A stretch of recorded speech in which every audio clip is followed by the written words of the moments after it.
Maya baldo kabalen. Magandang umaga sa inyong lahat. Ngayon, magluluto tayo ng homemade chicken tocino.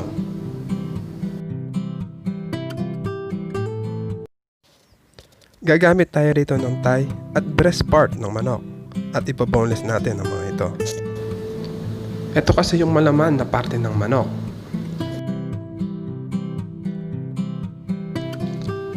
Ihiwain lang natin ng maninipis ang lahat ng ating mga manok.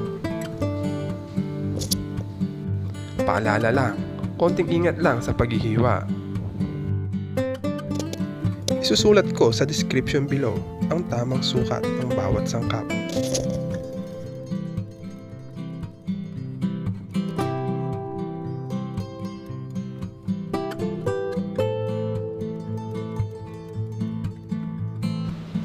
At pag nahiwa na lahat ang ating mga manok, ilagay lang natin ito sa isang bowl.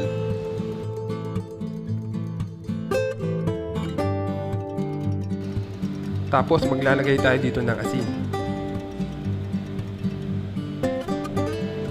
Isusunod natin dito ang ating cold water. Ihalo lang natin ito ng 1 minuto at pagkatapos ilalagay natin ito sa ating refrigerator ng 20 minuto. Upang sa ganon, makyure ang ating manok at maging juicy ang mga ito.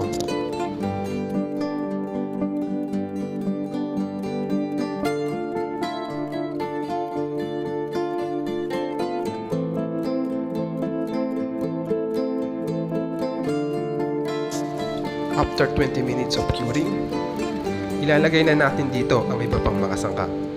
Maglalagay tayo dito ng asukal, pineapple juice,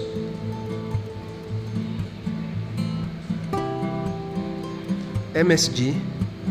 Optional lang to, maaari din kayo hindi maglagay nito. At maglalagay tayo dito ng garlic. Minced garlic ang gagamitin natin dito. I-mix lang lahat natin ang mga ingredients hanggang sa mag-combine lahat ng mga ito.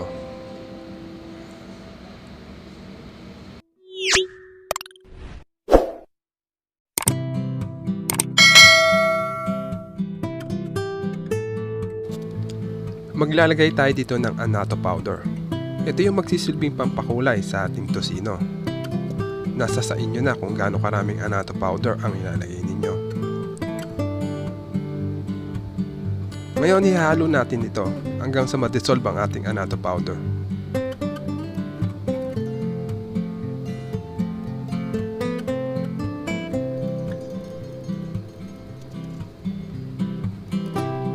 At pagkatapos ma-dissolve ang ating anato powder, mamarinate natin to overnight para lalong manuot ang mga sangkap nito.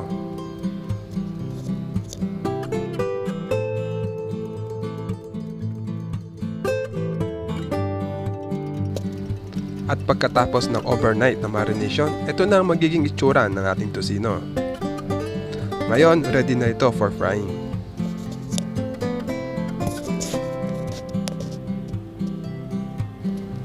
Sa ating kawali, magpapainit lang tayo ng mantika.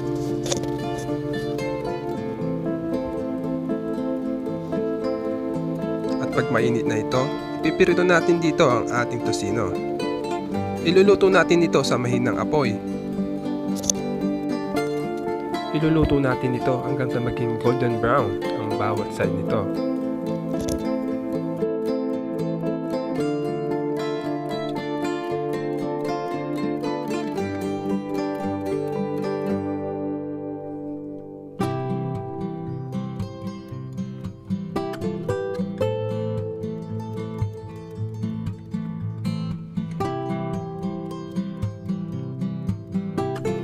Ngayon, luto na ang ating chicken tocino. Siyempre, mas masarap ito kung may rice na kasama. Nagluto na rin ako ng java rice para sa masarap na kainan. Maraming salamat, hanggang sa muli!